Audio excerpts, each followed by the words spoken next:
আসসালামু আলাইকুম। ইটের বাংলার সংবাদে সবাইকে স্বাগত জানাচ্ছি। আমি শারমিন সালাম। জাতিসংঘ সাধারণ পরিষদের ৭৯তম অধিবেশনে যোগদান শেষে ঢাকার উদ্দেশ্যে নিউ ইয়র্ক ত্যাগ করেছেন প্রধান উপদেষ্টা ডক্টর মোহাম্মদ ইউনূস।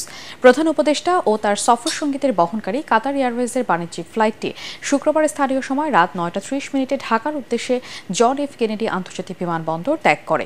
ফ্লাইটটি আগামীকাল বাংলাদেশ সময় রাত ২টা ১৫ মিনিটে ঢাকা শাহজালাল আন্তর্জাতিক বিমানবন্দরে অবতরণের কথা রয়েছে।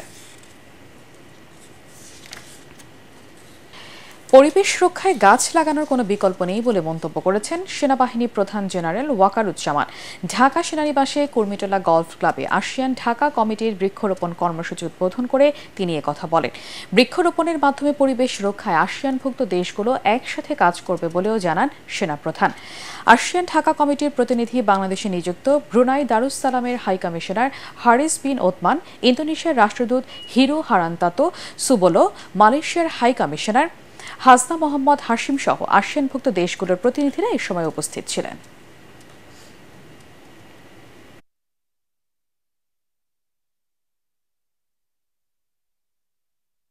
Main purpose of ASEAN is to accelerate economic growth, social progress and cultural development in Southeast Asian region and to promote regional peace and stability. So you can well imagine how they coincide with the idea of security and peace in respect to Bangladesh. We look forward to continue to take part in the security affairs of ASEAN countries because their security is also closely interlinked with our security. প্রবল বৃষ্টি আর উজানের ঢলে বেতনা নদীর বেড়িবাঁধ ধসে প্লাবিত হয়েছে সাতক্ষীরার ৩০টি গ্রাম। ফলে পানিবন্দী হয়ে মানবেতর জীবনযাপন করছে এসব এলাকার প্রায় ২.৫ লাখ মানুষ। বেড়িবাঁধ সংস্কারের চেষ্টা চলছে বলে জানিয়েছে স্থানীয় পানি উন্নয়ন বোর্ড। সাতক্ষীরার প্রতিনিধি এম কামরুজ্জামানের রিপোর্ট, জানাচ্ছেন ফারহিন ইসলাম টুম্পা। ধসে পড়ার ২ সপ্তাহ পার হলেও এখনও মেরামত হয়নি বেতনা নদীর বেড়িবাঁধ। সে কারণে পানিতে ডুবে গেছে সাতক্ষীরা সদর, তালা ও আশাশুনি উপজেলার অন্তত ৩০টি গ্রাম। দেখা দিয়েছে সুপেয় পানি আর খাদ্য সংকট, ভেসে গেছে মাছের ঘের, ফসলি জমি। এই ভেড়িবাঁধ কিন্তু আজ ১২ দিন হতে চলেছে এই ভেড়িবাঁধ ভেঙে গিয়েছে। এই রিং ভেড়ি করে দিয়ে মাটিগুলো সব টেনে নেওয়ার কারণে আজকের আমাদের কপালে আজকের এই দুর্গতি। আমরা স্কুলের ভিতরে গরু তুলেছি, ছাগল তুলেছি, এখানে বাচ্চা কাচ্চা, আমার বাচ্চা কাচ্চাও যা আসা অসুবিধে। এই পর্যন্ত কোনো প্রশাসনের পক্ষ থেকে আমাদের এখানে কোনো লোকজন আসে নাই।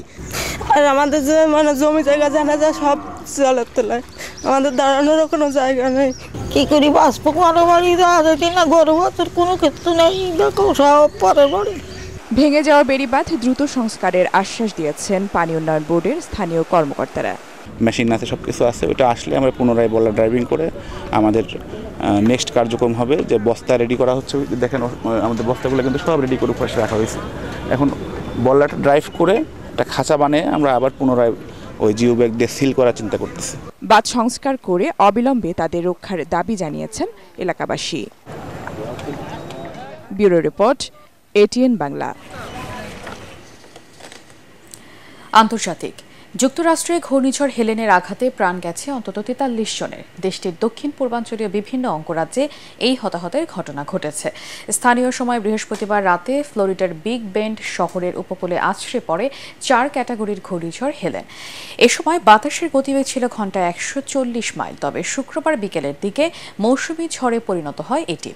হেলেনের প্রভাবে ফ্লোরিডা, জর্জিয়া, টেনেসি, উত্তর ক্যারোলাইনা এবং দক্ষিণ ক্যারোলাইনার বেশ কিছু এলাকায় প্রবল বৃষ্টি, ঝোড়ো হাওয়া এবং আকস্মিক বন্যা দেখা দিয়েছে। ক্ষতিগ্রস্ত হয়েছে অসংখ্য ঘরবাড়ি, ডুবে গেছে রাস্তাঘাট, উপড়ে গেছে গাছপালা ও বিদ্যুতের খুঁটি। এতে বিদ্যুৎবিহীন হয়ে পড়েছেন লাখো মানুষ। সবচেয়ে নাজুক অবস্থায় জর্জিয়ার পানিবন্দী হয়ে বিভিন্ন শহরের ভবনে আটকা পড়েছেন হাজার হাজার মানুষ। তাদের উদ্ধার করে নিরাপদ স্থানে সরিয়ে আনতে কাজ করছে সেনাবাহিনী। পরবর্তী সংবাদ দেখার আমন্ত্রণ জানিয়ে শেষ করছি। এটিএন বাংলার সংবাদ ইউটিউবে দেখতে ব্রাউজ করুন, youtube/ATN Bangla News।